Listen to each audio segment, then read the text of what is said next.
ये कहानी दो खूबसूरत लड़कियों की है जिसके साथ एक बार नहीं बल्कि बार बार बलात्कार किया जाता है। जो भी आता है इन लड़कियों के कंटेनर में ले जा करके इनकी इज्जत को तार तार कर देता है। अब ये दोनों लड़कियां इन दरिंदों से अपना बलात्कार का बदला किस भयानक तरीके से लेती है, आज के शानदार वीडियो में हम यही देखने वाले हैं। तो मूवी के शुरुआत में हम केटी और नैन्सी नाम की दो कॉलेज स्टूडेंट को देखते हैं। ये दोनों अपनी आगे की पढ़ाई पूरा करने के लिए न्यूयॉर्क के एक फार्म हाउस में जाने वाली थी, इसलिए ये दोनों बहुत ज्यादा खुश नजर आ रही थी। ये दोनों प्लानिंग करती है कि इसी बहाने यूरोप में भी घूम लेंगे और बहुत सारी शॉपिंग भी कर लेंगे। फिर अगली सुबह हम FBI एजेंट जैसन को देखते हैं जो इन लड़कियों के अंकल थे और इन्हें पिक करने के लिए इनके घर पर आए हुए थे। वो इन दोनों को लेकर अपने घर पर जाते हैं, जहां पर हम जैसन के गर्लफ्रेंड को गामा को देखते हैं। गेमा भी केटी और नैन्सी को देखकर बहुत ज्यादा खुश होती है। अब न्यूयॉर्क जाने से पहले दोनों अपना नया नाम रखने के बारे में सोचती है। फिर केटी अपना नाम हैदर और नैन्सी अपना नाम रिप्ले रखती है। फिर जब सुबह होती है तो जैसन दोनों को बस स्टॉप पर लेकर के जाता है,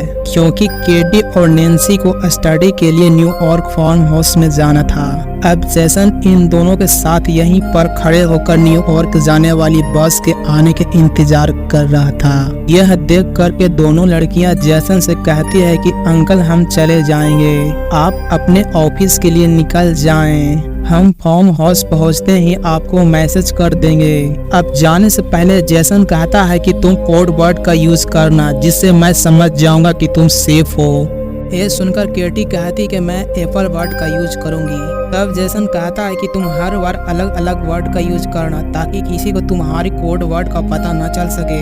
तभी रोड पर से गुजर रहे दो लड़के केटी और नैन्सी को देख लेता है और जैसन भी अपना ऑफिस के लिए निकल जाता है। अब ये बस के आने में थोड़ा टाइम लग रहा था, इसीलिए केटी और नैन्सी पास के ही रेस्टोरेंट में कॉफी पीने के लिए चली जाती है। तभी वो दो लड़के भी वहाँ पर आ जाते हैं जिन्हें हवस भरी नजरों से देख रहा था। इन दोनों लड़कों में से एक का नाम जेड और दूसरा का नाम लुकस था। ये दोनों केटी और नैन्सी के पास जाते हैं और उनसे बात करना शुरू कर देता है। यहाँ पर केटी और नैन्सी दोनों लड़कों को अपना नाम हैदर और रेपले बताती है। यहाँ पर केटी उनको बताती है कि हम स्टडी के लिए न्यूयॉर्क के फार्म हाउस में जा रहे हैं। यह सुनकर के ये दोनों लड़के कहते हैं कि अरे हम भी वहीं जा रहे हैं, अगर तुम हमारे साथ आना चाहती हो तो आ जाओ। लेकिन केटी उनके साथ जाने से साफ मना कर देती है। अब ये लड़के जैसे ही रेस्टोरेंट के बाहर जाते हैं तभी नैन्सी केटी से कहती है कि अरे यार हम भी इनके साथ ही चलते हैं। तभी केटी भी उसकी बात को मानकर इनके साथ जाने के लिए तैयार हो जाती है। अब ये चारों यहाँ से जाने लगते हैं। तभी हम देखते हैं कि जेड और लुकस इनको फार्म हाउस न ले जाकर अपने घर ले जाते हैं, जो वीरान और सुनसान जंगल के एकदम पास में था। इस सुनसान जगह को देखकर नैन्सी घबरा जाती है और उन दोनों लड़कों को फार्म हाउस जाने के लिए कहती है। तभी हम जेड और लुकस की मोम को देखते हैं, जो घर से बाहर आ जाती है। केटी और नैन्सी से कहती है पहले चाय पी लो, फिर तुम्हें फार्म हाउस छोड़ देंगे। अब ये दोनों जब चाय पी रही थी तभी केटी के पास उसके अंकल जैसन का मैसेज आता है।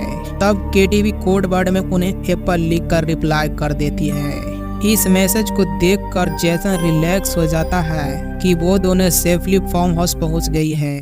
फिर इसके बाद जेड और लुकस की मॉम केटी और नैन्सी को खाने के लिए कुछ देती है। जब उस खाने को खाती है तब दोनों को चक्कर आने लगता है। दरअसल बूढ़ी औरत ने इनके खाने में बेहोशी की दवा मिला दिया था। जब इनको दवा का असर होने लगता है तब ये समझ जाती है हम बहुत बड़ी मुसीबत में फंसने वाली हैं। अब दोनों ये यहाँ से भागने लगती है, लेकिन जैसे ही थोड़ी दूर पहुँचती है चक्कर आकर बेहोश हो जाती है। बाद लुकस और जेड इन दोनों को उठाकर वापस अपने घर में ले जाता है। फिर अगली सुबह जब इन्हें होश आता है ये अपने आप को जंगल के बीच में पाती है। इनके जिस्म पर कपड़े भी नहीं थे और इनके हाथों के लोहे के जंजीर से बांधे हुए थे।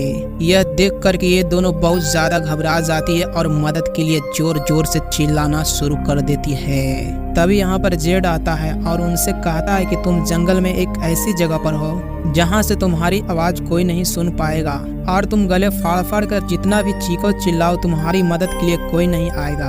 अभी यहाँ पर बैरिस नाम का एक आदमी आता है और केटी को उसको फोन दिखाते हुए कहता है कि तुम्हारे फोन पर किसी जैसा नाम का आदमी का मैसेज आया हुआ है और उसके रिप्लाई में तुमने एप्पल लिखकर भेजा था। अब यहाँ पर वो केटी से एप्पल के बारे में पूछता है। तभी केटी उसे बताती है कि ये कोड वर्ड है जिसका मतलब है कि हम सेफली फार्म हाउस पहुँच गए हैं। इसके बाद बोरिस जेसन को रिप्लाई में हम दोनों ठीक हैं और एप्पल लिखकर सेंड कर देता है।